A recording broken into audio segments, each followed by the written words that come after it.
بسم اللہ الرحمن الرحیم۔ السلام علیکم ورحمۃ اللہ وبرکاتہ۔ عزیز طلباء کرام، امید ہے آپ خیریت سے ہوں گے۔ بسم اللہ الرحمن الرحیم۔ بدایت المجتہد و نہایت المقتصد کا سبق نمبر 11 جو ہے وہ آج ہم زیر بحث لے کر آئیں گے۔ آج کے سبق کا عنوان کتاب النکاح الباب الثانی الموضوع الثانی سے جو ہم ترتیب وار مسائل کو سمجھنے کی اور سیکھنے کی کوشش کر رہے ہیں، اسی میں سے جو آخری دو مسائل ہیں ان کو آج ہم سمجھنے کی اور جاننے کی کوشش کریں گے۔ آج کا سبق شروع کرنے سے قبل گزشتہ سبق کا خلاصہ دہرا لیتے ہیں اور یہ جان لیتے ہیں کہ گزشتہ سبق میں ہم نے کون سی چیزیں سیکھنے کی اور سمجھنے کی کوشش کی۔ گزشتہ سبق میں ہم نے جو چیزیں سیکھنے کی اور سمجھنے کی کوشش کی وہ بھی چونکہ کتاب النکاح سے متعلقہ ہیں، اور ہم نے اسی کے حوالے سے کتاب النکاح الباب الثانی اور الباب الثانی میں سے الرکن الاول اور الرکن الاول میں سے جو الموضع الثانی ہے اس کے مسائل کو ہم سیکھ رہے ہیں، سمجھ رہے ہیں، اور اسی میں سے ہم نے جو مسئلہ گزشتہ سبق میں سیکھا وہ یہ تھا کیا باپ کے علاوہ کوئی اور بچی کا نکاح کر سکتا ہے یا نہیں کر سکتا۔ یہ مسئلہ ہم نے سیکھنے کی کوشش کی اور اس میں جو فقہاء کا اختلاف ہے اور سبب اختلاف ہے وہ جاننے کی کوشش کی۔ اس میں ہم نے یہ جاننے کی کوشش کی کہ امام شافعی رحمہ اللہ جو ہے وہ صرف نکاح کے لیے ولایت کی جو اجازت ہے وہ باپ یا دادے تک محدود رکھتے ہیں، جبکہ امام مالک رحمہ اللہ جو ہے وہ باپ اور اس کے علاوہ باپ جس شخص کو اپنی وکالت سونپ دے، یعنی وہ مقرر کر دے کہ یہ بندہ میری بچی کا نکاح کر سکتا ہے اور باپ خود اس بچی کے لیے شوہر کا تعین بھی کر دے، تو امام مالک رحمہ اللہ ایسی صورت میں جائز قرار دیتے ہیں۔ اور امام ابو حنیفہ رحمہ اللہ جو ہے ان کے نزدیک کوئی بندہ بھی جو بچے کا ولی ہے، جو بچے کی پرورش کر رہا ہے، باپ ہے یا جو کوئی قرابت دار ہے، وہ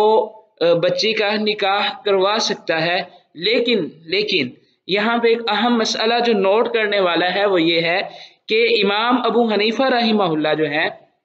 وہ بچی کے لیے جب نکاح کی ولایت کو عام کرتے ہیں اور ہر قرابت دار کے لیے جو بچی کی پرورش میں شامل ہے اس کے لیے جائز قرار دیتے ہیں، تو وہ پھر بچی کے لیے حق خیار کو بھی جائز قرار دیتے ہیں کہ نابالغ بچی کو کوئی بھی ولی جس نے اس کی شادی کروا دی، جب بچی بالغ ہو تو اس کے پاس حق اختیار ہے، وہ چاہے تو اپنا نکاح باقی رکھے اور چاہے تو فسخ کر دے۔ یہ چیزیں تفصیل کے ساتھ جو ہیں ہم نے گزشتہ سبق میں سیکھنے کی اور سمجھنے کی کوشش کی۔ آج کے سبق میں جو مسئلہ ہم سیکھیں گے، سمجھیں گے، جانیں گے وہ بھی کتاب النکاح الباب الثانی الموضوع الثانی کا جو آخری دو مسائل ہیں ان کو ہم سیکھنے کی اور سمجھنے کی کوشش کریں گے۔ پہلا مسئلہ یہ ہوگا کیا باپ کے علاوہ کوئی اور جو بچی کا ولی ہے وہ چھوٹی بچی کا نکاح کر سکتا ہے کیا؟ یعنی بچی ابھی بالغ نہیں ہوئی، چھوٹی بچی ہے اور اس کی ولایت باپ کے پاس نہیں ہے، اس کا ولی باپ کے علاوہ کوئی اور شخص ہے، تو کیا آیا وہ شخص اس چھوٹی بچی کا نکاح کر سکتا ہے یا نہیں کر سکتا؟ اور اس کے ساتھ دوسرا مسئلہ جو ہے وہ ہوگا کیا باپ کے علاوہ کوئی اور جو بچے کا ولی ہے وہ چھوٹے بچے کا نکاح کر سکتا ہے کیا؟ ایک مسئلہ ہے بچی کا، صغیرہ چھوٹی بچی، اور دوسرا ہے صغیر چھوٹے بچے کا مسئلہ۔ ان دونوں مسائل کے حوالے سے آج ہم سیکھنے کی، سمجھنے کی اور جاننے کی کوشش کریں گے۔ تو ہم اپنا سبق دیکھتے ہیں جی۔ ہمارا سبق الموضوع الثانی اور الموضوع الثانی کی جو ہیڈنگ ہے وہ ہے وَأَمَّا مَنِ الْمُعْتَبَرُ قَبُولُهُ فِي صِحَّةِ هَذَا الْعَقْدِ، اس عقد میں کس بندے کا قبول کرنا، کس کی رضا جو ہے وہ معتبر ہوگی، اس کے حوالے سے ہم پڑھ رہے ہیں اور اس کا آج ہم آخری مسئلہ جانیں گے۔ تو اس مسئلے کی ہیڈنگ یہ ہوگی کیا باپ کے علاوہ کوئی اور جو بچی کا ولی ہے وہ چھوٹی بچی کا نکاح کر سکتا ہے کیا؟ تو امام صاحب پھر اس کے حوالے سے لکھتے ہیں وَقَدْ احْتَجَّتِ الْحَنَفِيَّةُ بِجَوَازِ إِنْكَاحِ الصِّغَارِ غَيْرُ الْآبَاءِ۔ امام صاحب لکھتے ہیں کہ امام ابو حنیفہ رحمہ اللہ جو ہیں انہوں نے دلیل پکڑی ہے چھوٹے بچوں کے نکاح کے جائز ہونے کی غیر الآبائی، آبا کے علاوہ۔ امام ابو حنیفہ رحمہ اللہ نے جو دلیل لی ہے اس کا ذکر کرنے سے پہلے امام صاحب نے تمہیداً جو جملہ ذکر کیا ہے اس کو سمجھ لیں۔ امام ابو حنیفہ رحمہ اللہ نے چھوٹی بچی کا نکاح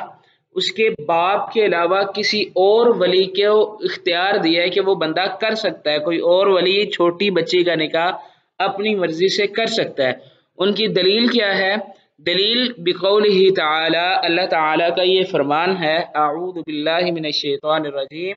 وَإِنْ خِفْتُمْ أَلَّا تُقْسِطُوا فِي الْيَتَامَى فَانْكِحُوا مَا طَابَ لَكُم مِّنَ النِّسَاءِ۔ یہ سورۃ النساء کی آیت ہے کہ اللہ رب العزت فرماتے ہیں کہ وَإِنْ خِفْتُمْ أَلَّا تُقْسِطُوا فِي الْيَتَامَى، اگر تم ڈرو اس بات سے کہ تم یتیموں کے حوالے سے انصاف نہیں کر سکتے، تو فَانْكِحُوا مَا طَابَ لَكُم مِّنَ النِّسَاء، تو تم نکاح کرو جو عورتوں میں سے تمہیں پسند ہے۔ اب یہ ایک مفہومی ترجمہ آپ کے سامنے رکھا، جو ہمارا اصل مدعا اور مقصد ہے وہ جو ہے اس آیت سے استدلال کو سمجھنا ہے، اور وہ استدلال کیا ہے؟ اس آیت میں جو ان خفتم کا لفظ استعمال ہوا ہے وہ ان خفتم سے مراد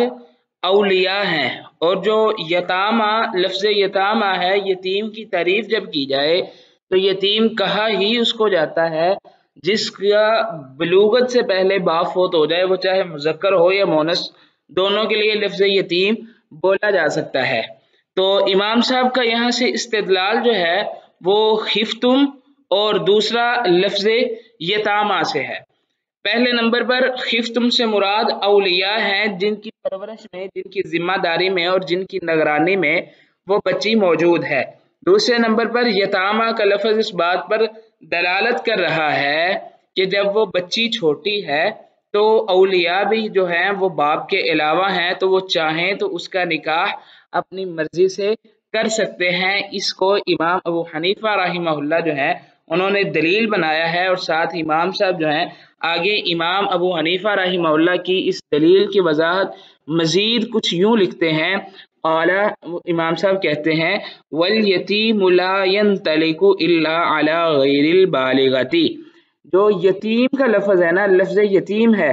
لا ينطلق نہیں اس کا اطلاق ہوتا، نہیں وہ بولا جاتا، الا علی غیر البالغۃ سوائے اس کے لیے جو ابھی بالغ نہیں ہے۔ اس حوالے سے ایک حدیث بھی موجود ہے جس میں اللہ کے نبی صلی اللہ علیہ وسلم نے فرمایا کہ بلوغت کے بعد یتیمی جو ہے وہ ختم ہو جاتی ہے۔ تو یہی دلیل ہے امام ابو حنیفہ رحمہ اللہ کی کہ وہ ولی جو ہیں چھوٹی بچی کا نکاح اپنی مرضی سے کر سکتے ہیں۔ ساتھ ہی امام صاحب آگے دوسرا موقف جو ہے، دوسرے فقہا کا جو رائے ہے اس کو ذکر کرتے ہیں، اور امام صاحب لکھتے ہیں والفریق الثانی، اور دوسرا فریق، اس میں امام صاحب نے امام ابو حنیفہ رحمہ اللہ جو ہے ان کا الگ موقف نقل کیا اور ان کو ایک فریق جو ہے وہ ڈکلیئر کیا۔ دوسری طرف امام مالک رحمہ اللہ، امام شافعی رحمہ اللہ اور احمد ابن حنبل رحمہ اللہ، جن کا بوقت ضرورت یا بعض جگہ پہ امام صاحب نے ذکر کیا ہے، اور زیادہ تر مقامات پہ فقہ حنبلی کے حوالے سے امام صاحب نے گفتگو نہیں کی۔ تو امام صاحب یہاں پہ لکھتے ہیں والفریق الثانی، اور جو دوسرا فریق ہے تو ان کی دلیل یہ ہے، قالو انہوں نے کہا، ان اسم الیتیم جو یتیم کا لفظ ہے، قد ینطلق علی بالغہ، وہ تو بالغہ عورت کے لیے، بالغہ بچی کے لیے بھی بولا جاتا ہے، بالغہ بچی جو ہے کمواری ہے اس کے لیے بھی یتیم کا لفظ بولا جاتا ہے، اور انہوں نے دلیل جو دی وہ بھی دلیل شرعی ہے، بدلیل، اس دلیل کی وجہ سے قولہ علیہ الصلاۃ والسلام، اللہ کے نبی صلی اللہ علیہ وسلم کی اس روایت کو دلیل بنایا کہ تستامر الیتیمۃ، یتیمہ جو ہے اس سے مشورہ طلب کیا جائے گا، اس سے اجازت لی جائے گی۔ اللہ کے نبی صلی اللہ علیہ وسلم نے اب یہ واضح اور صریح حکم موجود ہے کہ اللہ کے نبی صلی اللہ علیہ وسلم نے فرمایا جو یتیم کمواری ہے اس سے پوچھا جائے گا، مشورہ طلب کیا جائے گا، رائے لی جائے گی۔ اور ساتھ آگے امام صاحب اس مسئلے کی اور اس دلیل کی وضاحت کچھ یوں لکھتے ہیں، امام صاحب فرماتے ہیں والمستامرۃ ہی من اہل الاذن، اور جو مستعمرہ جس سے مشورہ طلب کیا جا رہا ہے، جس سے اجازت اور رائے لی جا رہی ہے، ہی من اہل الاذن، وہ اہل اذن میں سے ہے، یعنی جن کی اجازت سے نکاح کیا جاتا ہے وہ ہے، وہی البالغہ، اور جس کی اجازت سے نکاح ہوتا ہے وہ بالغہ ہوتی ہے۔ اب امام صاحب نے یہاں پہ ایک اور مسئلہ جو ہے اس کی طرف بھی اشارہ کر دیا، اور آگے بھی اس مسئلہ کو امام صاحب ذکر کریں گے، وہ یہ ہے کہ ہم گزشتہ اسباق میں یہ سب پڑھ آئے ہیں کہ جو کمواری بچی ہے، ابھی بالغہ نہیں ہوئی، بلوغت کی عمر کو نہیں پہنچی، باپ اس کا نکاح اپنی مرضی سے بھی کر سکتا ہے۔ تو جو مستعمرہ ہے، جس سے اجازت طلب کی جا رہی ہے، وہ اہل اذن سے ہے، اور اہل اذن جو ہے وہ بلوغت والی ہوتی ہیں۔ ساتھ ہی امام صاحب سبب اختلاف ایک اور بھی ذکر کرتے ہیں۔ پہلا سبب اختلاف جو ہے وہ تو لغوی ہے، دوسرا سبب اختلاف بھی لغوی ہے، لیکن اس کی ایک اور جہت ہے۔ امام صاحب بیان کرتے ہیں فَيَكُونُ لِاخْتِلَافِهِ سَبَبٌ آخر، ان کے اختلاف کا ایک اور سبب ہے، اور وہ سبب کون سا ہے؟ وہ امام صاحب لکھتے ہیں وَهُوَ اشْتِرَاكُ اسْمِ الْيَتِيمِ، وہ ہے یتیم کا جو لفظ ہے نا، اسم الیتیم، یعنی یتیم کا لفظ کس پر دلالت کرتا ہے؟ یتیم کا لفظ چونکہ مشترک ہے، تو اب جب لفظ میں لفظی طور پر اشتراک موجود ہے، تو اب یہ جو ہے یہ چیز اختلاف کا سبب بن گئی۔ اور ساتھ آگے امام صاحب لکھتے ہیں وَقَدْ احْتَجَّ أَيْضًا، اور اسی طرح انہوں نے دلیل پکڑی ہے اللہ کے نبی صلی اللہ علیہ وسلم کے اس فرمان سے بھی کہ من، وہ شخص، جس نے دلیل پکڑی، اس سے مراد وہ شخص من لم یجز نکاح غیر الابی لها بقوله علیہ الصلاۃ والسلام وقد احتج ایضا من لم یجز،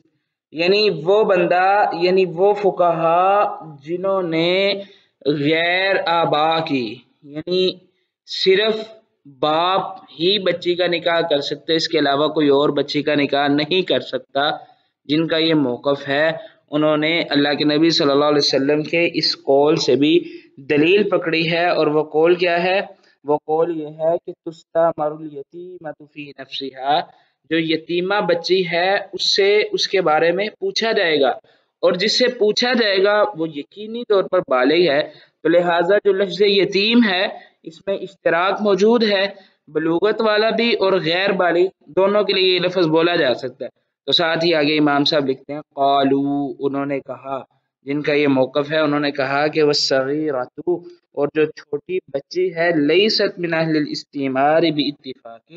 جو چھوٹی بچی ہے وہ اہل استعمار میں سے نہیں ہے، باتفاق،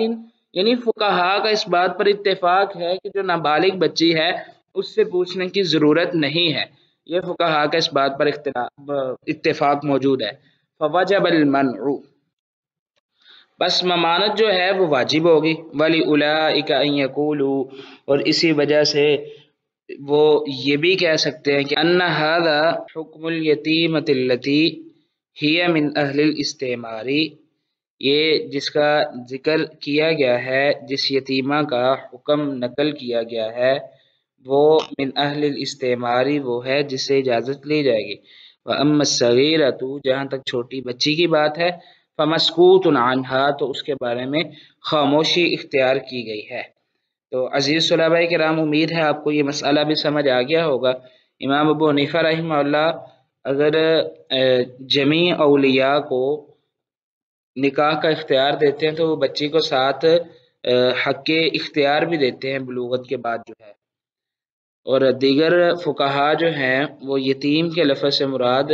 تمام جو یتیم ہیں وہ لیتے ہیں، چاہے بلوغت سے قبل یا بلوغت سے بعد، چونکہ لفظ میں اشتراک ہے اور لغوی طور پر یہ بحث موجود ہے اس حوالے سے،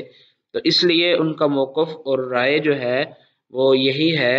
کہ جمیع اولیاء بچی کا نہیں کر سکتے۔ اب آگے ہم دیکھتے ہیں کیا باپ کے علاوہ کوئی اور جو بچے کا ولی ہے وہ چھوٹے بچے کا نکاح کر سکتا ہے یا نہیں کر سکتا۔ گزشتہ مسئلہ جو پڑھا ہم نے وہ بچی کے حوالے سے تھا جو چھوٹی بچی ہے، اب یہ مسئلہ جو ہے یہ بچے کے حوالے سے ہے جو چھوٹا بچہ ہے۔ تو اس کے بارے میں امام صاحب لکھتے ہیں وَأَمَّا، جہاں تک اس کی بات ہے، هل يزوج الولی غیر الاب الصغیرہ، کیا آیا باپ چھوٹے بچے کا نکاح کر سکتا ہے یا نہیں کر سکتا؟ اس میں تو یہ اختلاف نہیں ہے، باپ تو کر ہی سکتا ہے، اختلاف یہ ہے کہ غیر الابی، باپ کے علاوہ جو ہے وہ کر سکتا ہے یا نہیں کر سکتا۔ امام صاحب لکھتے ہیں فإن مالکا، امام مالک رحمہ اللہ جو ہیں فقہ مالکی جو ہے اس میں اجازہ للوصی، جائز قرار دیا امام مالک رحمہ اللہ نے وصی کے لیے، یعنی جو بندہ وصیت نافذ کرنے والا ہے وہ بندہ کر سکتا ہے۔ وہ ابا حنیفہ، اور جہاں تک امام ابو حنیفہ رحمہ اللہ کی بات ہے تو اجازہ للاولیاء، جہاں تک امام ابو حنیفہ رحمہ اللہ کی بات ہے تو امام ابو حنیفہ رحمہ اللہ جو ہیں انہوں نے اولیاء کے لیے جائز قرار دیا ہے کہ وہ چھوٹے بچے کا نکاح کر سکتے ہیں، الا مگر ان ابا حنیفہ رحمہ اللہ تعالی، ابو حنیفہ رحمہ اللہ جو ہیں اوجب الخیارہ، وہ خیار کو واجب قرار دیتے ہیں لہو اس بچے کے لیے اذا بلغ، جب وہ بالغ ہو جائے۔ مثلا اولیاء میں سے کسی ولی نے اس بچے کا بچپن میں نکاح کر دیا، جب وہ بچہ بالغ ہوگا تو اس بچے کو نکاح کے حوالے سے اختیار موجود ہے، وہ چاہے تو اس نکاح کو برقرار رکھے، چاہے تو فسخ کر دے۔ جیسے تمام اولیاء اس کا نکاح کر سکتے ہیں، ایسے ہی اس بچے کے لیے خیار بھی واجب ہوگا۔ اور وَلَمْ يُوجِبْ ذَلِكَ مَالِكٌ، امام مالک رحمہ اللہ جو ہے حق اختیار کو واجب قرار نہیں دیتے۔ امام مالک رحمہ اللہ کے نزدیک جو وصی ہے وہ کر سکتا ہے۔ وقال الشافعی، جہاں تک امام شافعی رحمہ اللہ کا مسلک ہے وہ یہ ہے کہ لیس لغیر الابی انکاحہ، غیر باپ کے لیے کسی کے لیے اس کا نکاح کرنا جائز ہی نہیں ہے۔ اب آگے امام صاحب ان کا سبب اختلاف ذکر کرتے ہیں، وہ یہ ہے وسبب اختلافہم، اور ان کا سبب اختلاف جو ہے وہ یہ ہے قیاس غیر الابی فی ذلک علی الابی، غیر باپ کو باپ پر قیاس کرنا۔ کیا آیا جو غیر باپ ہے، جو باپ نہیں ہے، حقیقی باپ نہیں ہے، کیا آیا وہ حقیقی باپ کے مرتبے پر آ سکتا ہے، اس پر اس کا قیاس ہو سکتا ہے یا نہیں، یہ سبب اختلاف ہے۔ فمن رعا، بس جس نے یہ دیکھا کہ ان الاجتہاد الموجود فیہ، اس مسئلہ میں باپ کے پاس جو اجتہاد کا اختیار ہے، الذی جاز للابی، یعنی چھوٹے بچے کے نکاح کے حوالے سے باپ کے پاس جو فیصلہ کرنے کی قوت ہے یا جو اختیار ہے کہ وہ اپنے چھوٹے بچے کا کر سکتا ہے، لا یوجد فی غیر الابی، وہ کسی اور کے پاس یعنی غیر باپ کے پاس وہ قوت اور جو اجتہاد ہے وہ نہیں ہے۔ جنہوں نے یہ خیال کیا ہے لم یجز ذالک، انہوں نے اس نکاح کو جائز قرار نہیں دیا۔ ومن رعا، اور جنہوں نے یہ خیال کیا ہے کہ انہو، بے شک، یوجد فیہ، کہ غیر باپ میں بھی یہ فیصلہ کرنے کی قوت موجود ہے، اجتہاد کرنے کی قوت موجود ہے، اجاز ذالک، انہوں نے اس مسئلے کو جائز قرار دیا۔ ومن فرق بین الصغیر فی ذالک والصغیرۃ، اور جس نے چھوٹے بچے اور چھوٹی بچی کا فرق کیا ہے، فلأن الرجل یملک الطلاق اذا بلغ، جنہوں نے چھوٹے بچے اور بچی کا فرق کیا وہ اس وجہ سے ہوا ہے کہ بے شک مرد جو ہے یملک الطلاق، وہ طلاق کا مالک ہوتا ہے، اذا بلغ، جب وہ بالغ ہو جاتا ہے، ولا تملکہ المرأۃ، اور جو عورت ہے وہ مالک نہیں ہوتی، ولذالک جعل، اسی وجہ سے امام ابو حنیفہ رحمہ اللہ جو ہیں ولذالک جعل ابو حنیفہ رحمہ اللہ تعالی لہم الخیار اذا بلغا، اسی وجہ سے امام ابو حنیفہ رحمہ اللہ جو ہے وہ چھوٹی بچی کے نکاح کے وقت بھی اور بچے کے نکاح کے وقت بھی جمیع اولیاء کو اختیار دیتے ہیں، لیکن ساتھ دونوں کو حق اختیار بھی دیتے ہیں، وہ چاہے تو بلوغت کے بعد نکاح کو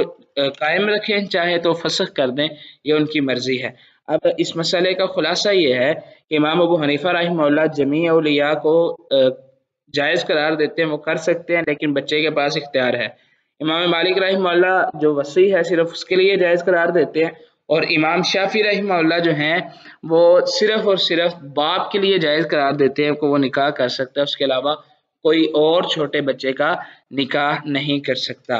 اب ہم اپنے آج کے سبق کا خلاصہ دیکھ لیتے ہیں۔ خلاصہ جو ہم نے آج سبق پڑھا اس کا یہ ہے، کتاب النکاح میں سے الموضوع الثانی سے جو آخری مسائل ہیں وہ کیا باپ کے علاوہ کوئی اور جو بچی کا ولی ہے وہ چھوٹی بچی کا نکاح کر سکتا ہے کیا، اسی طرح باپ کے علاوہ کوئی اور جو بچے کا ولی ہے کیا وہ نکاح کر سکتا ہے یا نہیں، اس کے حوالے سے ہم نے دلائل اختلاف سبب اختلاف کو سیکھنے کی اور سمجھنے کی کوشش کی۔ اگلے سبق میں انشاءاللہ العزیز ہم کتاب النکاح سے الباب الثانی جو ہے اس میں سے الموضع الثانی، الباب الثانی میں 3 رکن ہیں، الرکن الاول، الرکن الثانی، الرکن الثالث۔ الرکن الاول جو ہے اس میں آگے 4 مواضع ہیں، ان میں سے الموضوع الثانی کو ہم پڑھ رہے تھے، جو آج الحمدللہ اس کے مسائل مکمل ہوئے۔ کل انشاءاللہ العزیز کل کے سبق میں ہم الموضوع الثانی کے جو مسائل ہم نے پڑھے ہیں گزشتہ چند اسباق میں، ان